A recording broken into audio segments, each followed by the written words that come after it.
Good morning, happy Wednesday, or good afternoon. It depends on what time zone you're in. I am, as you know, I am Dr. Lucretia Dangerfield. I am the creator and founder of the Counselor to CEO Collective. And I wanted to jump on because I didn't get to jump on last night. And I have to share with y'all, y'all know I operate in transparency and honesty. If you know me and you know me well, I that part of my self care is getting my nails done. Y'all like it? New color. And so my nail appointment, I have a standing appointment on Tuesday evenings um, at 5:30. So usually I can get my nails done at 5:30, get finished and get home before 7 o'clock. But last night was one of those nights where the transition from the nail place to home was not going to happen because I was still at the nail shop. I don't know what my nail tech was doing, even though we've been together, y'all. This is what you talk about when somebody provides a service to you and you're committed to their service. Is we've been together for, he said, in March of 2022, it will be 19 years. So I've been going to the same guy for 19 years almost. And so sometimes when if he's running behind, I don't get upset because I know I have an appointment with him at a specific time. I'm on his book every other Tuesday at 5:30. So that is how we operate. And so last night I didn't get to make it in on time, make it home on time. So I had to shift um, my talk from, I guess, Teaching Tuesday to Welcome Wednesday. That's what we're going to call it. But we're going to talk about counselor to CEO.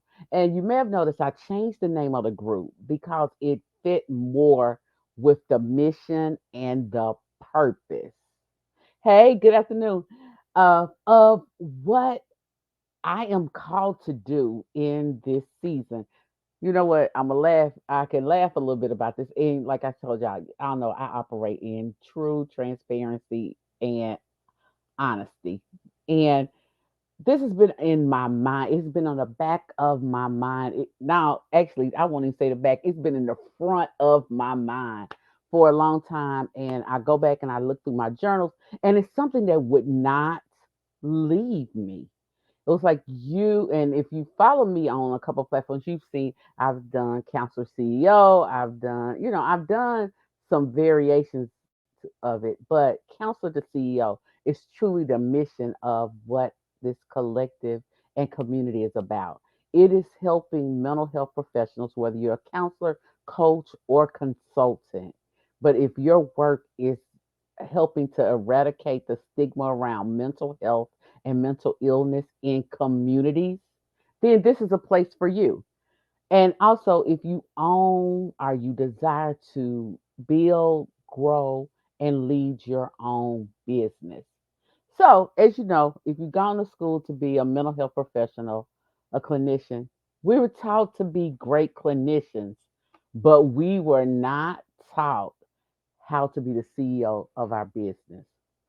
I remember when I was in school, and I kind of had a head start because I was in business prior to going back to school to get my master's, but I was not the CEO of a business. I worked I worked in the custodial banking industry, and I worked to process benefits for a large company, and so I knew how to operate business minded because my bachelor's degree is in business, but it really wasn't about being a CEO. So I was taught how to operate in a business, but then I went to school to get my master's. I was taught how to be a good, great clinician, but not how to be the CEO of my business, which I knew when I went into the program that I was going to own a business. I was going to own my own practice. So they didn't teach me that. They gave me the skills to be a great clinician, but not the CEO.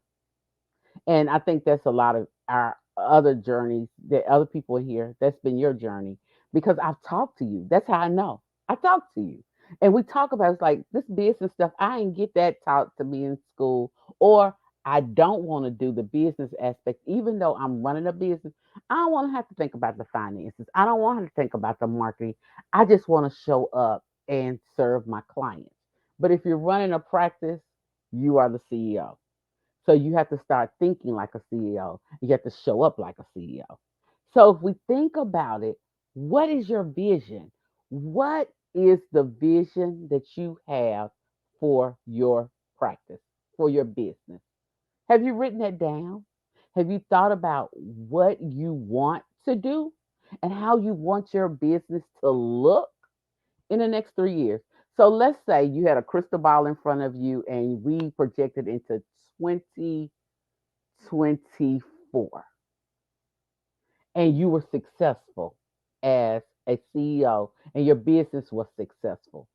What will it look like? What is the vision? What are the things that you have accomplished? What are the programs you have put in place? Are you still a sole proprietor? Or have you grown it to where you have employees or other people working for you?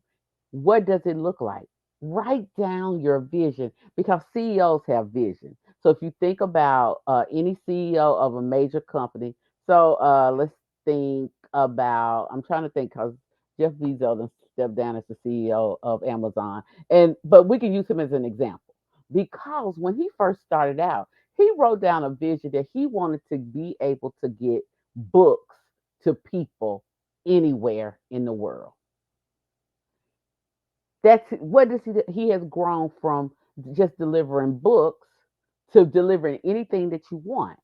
That was his vision. That's what he had written on that napkin on being able to get books to people anywhere in the world. Look at the vision and look where Amazon is today. So I want you to think about your business. What is it that you want to do? What do you want to be known for in 3 years? I want you to be able to define who you will be as the CEO of your business. What will it take? What will it take for you to show up as that person? So, is it consistency? Is it dependable? A person with integrity that you are working on your business and instead of in your business because that is something that is important. So, I want you to think about what is your CEO identity? Who do you need to become to be the CEO of your business? And does that mean delegating tasks to other people? You have to be willing to let go. I'll tell you, that has been probably the hardest thing for me because I think I could do it all. But you have to be willing to delegate and hire people where your weakness is so that you can be strong in the areas that you're in. So you got to have your CEO vision, what you want your company and business to look like. Then you have to come up with your CEO identity. What person or what person do you need to become to have the business that you want? Since you're gonna be the CEO, who do you need to become?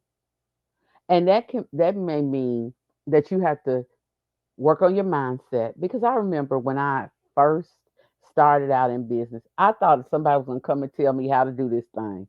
I did. I thought somebody was going to come and tell me, and I needed somebody, I think, at the time, because when you work for an organization, you're used to somebody reporting to you. Because even as I was a program director, I had somebody I had to report to. So they told me about the goals, they told me about the vision, they told me about what I needed to do to be successful in my job. But no one had ever told me what I needed to do to be successful in my business. So I had to read up on it. I had to take some classes. I had to give me a coach. And then sometimes my coach's ideas were not my ideas, but I would take on their identity of that's what I thought I had to do to become the best CEO of my company. And that did not work for me. Okay. Something about that I've learned more about myself probably in the last month is I'm a generator. And for me, it is. And when I talk about generator, that's my human design profile. I'm a generator. I'm someone that I have to do right work. the work that's right for me and the work that sits well for me. So when I was trying to take on other people's ideas and it wasn't right for me, it led to frustration. So I would get frustrated and then I would walk away, or I would ghost some people. I'd be like, I'm just leaving. Wouldn't tell them. I would leave. So what I had to do is learn what was right for me. So for me as a generator, I am somebody I have to wait to respond. So my gut tells me what is right. So I've done some different things. I've had to scrap some stuff. I've been stagnant in some things, but I learned that I have to be able to show up and become the CEO that I'm called to be for my business, and so that I can show up and serve you all. Because I have a certain group of people that are attracted to what I offer because of how I offer it, and so get very clear about who I am as a CEO. And number one of those things is that my spiritual practices are important to me. And so that shows up in my work.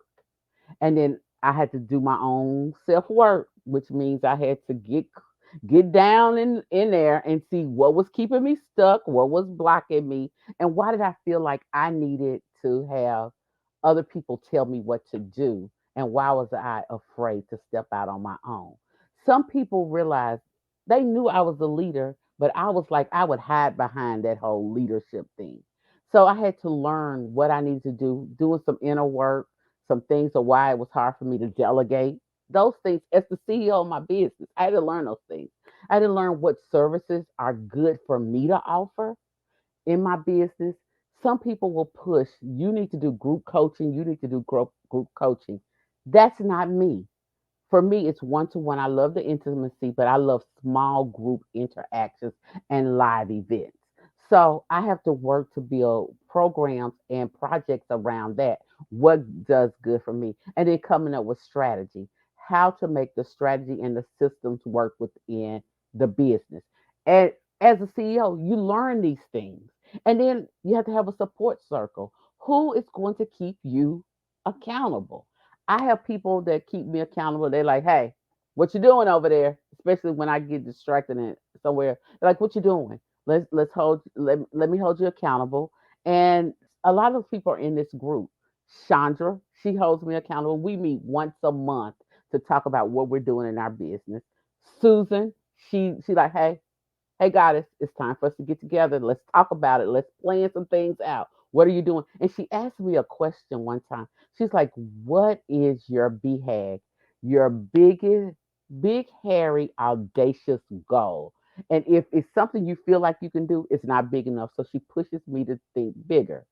And then Erica Kessie, we meet every other week and we talk about what's going on. She keeps me on point. She like, "Hey, what you doing? What you doing? What you doing over there?" And she reminds me of what my vision is because she brings it up. She pulls it up on the screen. This is what you said you're doing, what you're doing. So you have to have people to hold you accountable. Counselors, coaches, and consultants have their own coaches, counselors, and consultants. You have to hire these people, investing in yourself. As a CEO, you have to invest in yourself for services that you need to help you move you towards where you're going. So, and the other piece is making sure as a CEO that you take care of yourself, have self care. Put self care as a number one on your list because if you do too much, you will burn yourself out. Been there, done that. So when I'm not operating as the CEO that I am called to be, it's easy to burn yourself out. And so I want you to think about what is your vision? What is your identity as a CEO? What are the things that you need to put in place? So for you, what are your spiritual practices? Do you need to do some inner work on your mindset, get yourself together, looking at those beliefs, blocks, and barriers that are keeping you stuck, that's not allowing you to move as the CEO of your business? Come up with your services. What are signature services to you? They don't have to be what everybody else is doing. It's your business, and you are the CEO of your business. So remember that. Then get your strategies together, get your systems together, find you a support circle. I'm here for you. I provide coaching to other counselor CEOs and clinician CEOs, those that are looking to move their business forward. And we can talk about what those services look like, and most definitely making sure that you do self care. So, this is your Wednesday motivation, your Wednesday wind up, whatever you want to call it. It is about you showing up as the CEO of your business, from going from a counselor slash clinician to CEO. What works for you? So if you'll share down in the comments what you're gonna do, what you're gonna work on first. Are you gonna work on your vision first or your identity? What you gonna do? Share with us in the comments. We are here to support you. This is what this collective is about. It's about community support to one another because we don't get it anywhere else. So I'll talk to you later. Have a great Wednesday. See you later. Have a great day. Bye.